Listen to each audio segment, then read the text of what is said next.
Good morning. So today we're on lesson 2 from the Workbook of A Course in Miracles. I have given everything I see all the meaning that it has for me. And again, with today's idea, we're just merely asked to apply it indiscriminately with the willingness to not exclude anything, but with the recommendation that we not attempt to include everything either, because the attempt to include everything could possibly introduce strain. And we want these lessons to be done with ease and with grace, not by the toil of the ego mind, which is attempting to get something or to do it right or to do it perfectly, but just as a way of helping us loosen the grip that our thinking has had on our minds and our hearts, so that we can get a little light in there and begin to see in a new way. And in the introduction, we read, and I'll remind you once again, some of the ideas the workbook present you will find hard to believe, and others may seem quite startling. So now in the course of your day, when you're utilizing this second lesson, there may be moments when you find, or you're sitting someplace perhaps, a place that's sort of been meaningful or stressful to you, and you're sitting someplace and you've been in there and you remember the lesson, and you look around and you say, I've given everything I see in this stressful situation all the meaning that it has for me. And there are different ways we could respond. One way would be with gratitude that we're finally finding out how and why things have been working the way they are, or with horror of recognizing that we're doing something to ourselves here. Now, either way, remember, this is about loosening your mind, loosening the thoughts in your mind that have been binding you. And you could experience that loosening in a sense, or in a positive or a negative way. Don't let the emotional experience that you have be the determiner of whether these lessons are actually working on you or not, because your emotions are not the determiner. The mind that is willing to do what's being asked of it is making its determination in the moment. So you're actively recognizing now, oh, I've given everything I see all the meaning that it has for me. And just look around and apply it as it says. The exercise are the same as those the first one. Begin with the things that are near you and apply it to whatever your glance rests on. Then increase the range, move out, look further out there. Okay? Remain as indiscriminate as possible. Be willing to apply it to everything. Be willing to apply it to anything, but don't get hung up on applying it to everything, because you're not asked to. That, we are told, will introduce strain. And I think the lightheartedness with which we're being asked to pursue this, remember there's a line in the Course where it says, the Holy Spirit needs happy learners to learn its joyful lessons. And the split mind, the dualistic minds that we come to this with at first, have a way of being able to see things in any way they want, which is what the lesson is saying. You can give it a negative meaning, or it could have a positive meaning. But I find if you keep the goal in mind, if we keep the goal in mind, if we remember the types of things that were being told in the introduction, that perhaps we're not going to welcome the ideas, that they may be hard to believe, we're not going to accept them, but it doesn't matter. None of that's going to matter in the end. What's going to matter is that you do as you're asked to do in each lesson, to the best of your ability, for the purpose that it's given to you in the lesson. The ego is going to try to run wild with all of these things. Again, you could be in a particular situation, one you've been in every day of your life for the last 10 years, one that's causing you stress, one that's perhaps been problematic, and in the midst of doing the lesson, in the midst of applying the lesson, realize that the reason that's been problematic is the meaning that you're giving it. Now, at first, that could be startling or shocking, but remember, this is the way out.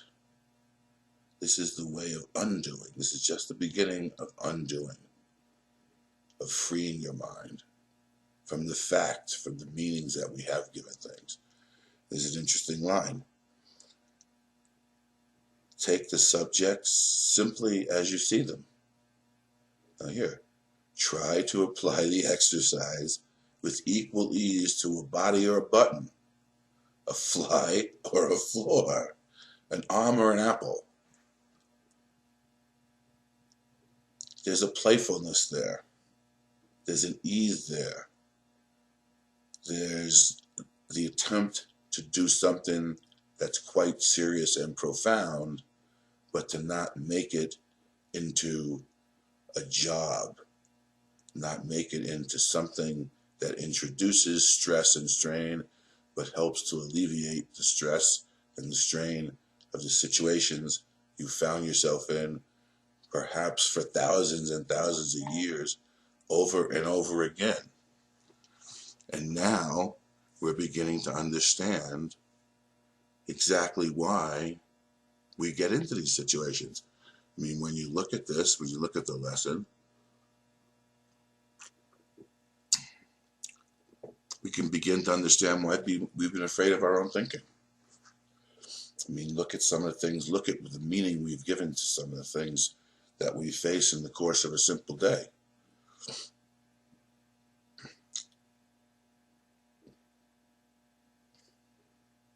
See how it feels. Now, of course, when you begin to recognize that what's going on is, you getting the result of your own thinking, horror can set in right alongside of the fact that that's likewise a solution. I remember for myself when the call came from Jesus and he said, are you ready yet to help me save the world? And I finally was able to say yes to that. And he said to me, you're doing this to yourself. Well, there's a moment of full recognition of what that meant. I mean, that everything that had happened to me, I had asked for and gotten as I received, which could be devastating. But the opposite side of that was, wait a second, if I could do this to myself, if I can give all these things its meanings, if inherently nothing I see means anything, but I've overlaid the nothingness, everything, with my own meaning, and all the sickness, pain, suffering, and death is being brought to me because of the meaning I have given things. Now, with the full recognition of that as being what has occurred, I can then take a hold of my own thinking to the best of my ability to apply this mind training to begin to undo what I have done to myself, to begin to free myself from the thoughts that I previously bound myself with and I had become afraid of. And that's actually a joyful occurrence. It's good to know. It's great information. It doesn't mean you're going to remember this constantly. It doesn't mean yet that you're going to escape from all the terror of your life. But it does mean that now in the midst of the life that you're living, you have a tool, a new way of looking at it that can help you get through it and not have to suffer the way we had in the past, or not certainly not have to suffer as long as we had with the meaning that we've been given things that have caused us, distress in our own life. So, these lessons could be helpful for that. Again, you're being told, don't worry about your own resistance to it. The fact that you're resisting is an indication, the fact that you're experiencing resistance, that when we begin to work with the thoughts in our own mind, I have given everything I see all the meaning that it has for me. The fact that you experience resistance is an indication that these lessons are beginning to have some efficacy. And we notice that. We notice, well, when I give it this type of meaning, I have this sort of experience. So if I am able to change my mind about the meaning that I'm giving to something, then I could have a different type of experience. And that's sort of the way your mind begins to open up, the way you begin to be loosened from old habitual patterns of thought that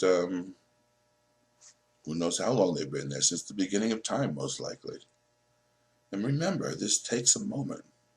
It is a process. It says it's a systematic way. So we need to follow the system. I know that we could think thoughts that are going to tell us we know what the system does and how it works. But remember, it's myself. I have given that meaning to it. That isn't necessarily what it means. It's not necessarily how it has to be. And there's a line in the introduction when it says the purpose of the work, the transfer of training and true perception doesn't proceed in the same way as the transfer of learning does when we're engaged with the world on the world's terms. It does not work that way.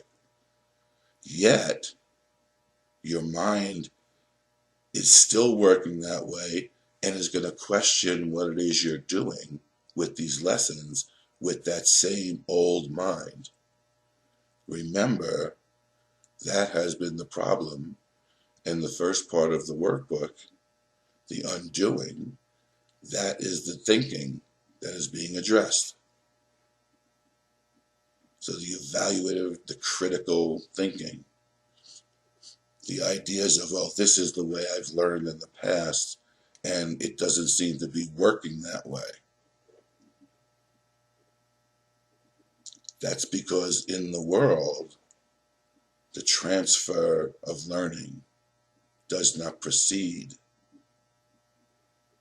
the same way as the transfer of learning is going to proceed as we do these lessons.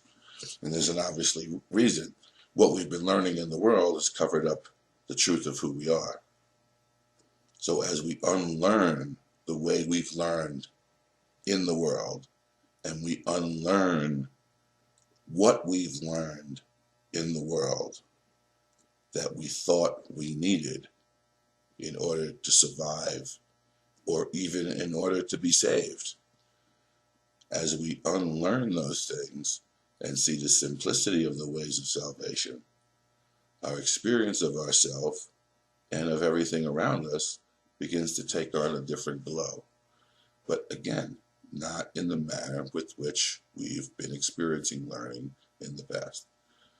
So, it's not that you're not going to have the expectations because the ego is not sort of undone in its entirety yet. It's still very active, and it may continue to be active throughout your whole sojourn. But the understanding of how the ego works, the understanding of, I have given everything I see, all the meaning that has to be, and the application for it certainly brings into question all the learning of the past that we've been using against ourselves and gives us an opening in our mind so that we can begin to have a new way of learning with some new learnings that will be quite startling, possibly miraculous and healing. And that's eventually what we're after, and it can come at any moment. Don't confine the efficacy of the lessons to the way in which you've thought about how things work in the past, because all those thoughts have been limitations based on need and lack. And I'm here to remind you that you lack nothing.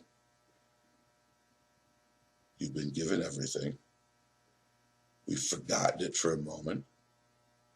And now we're learning to remember the truth that we need do nothing because we have no need at all. We have already been given everything, so there's nothing to get. All there is the uncovering of the ability for us to access the everythingness that is the true nature of our creation. So we'll stop there today, and I'll see you guys tomorrow.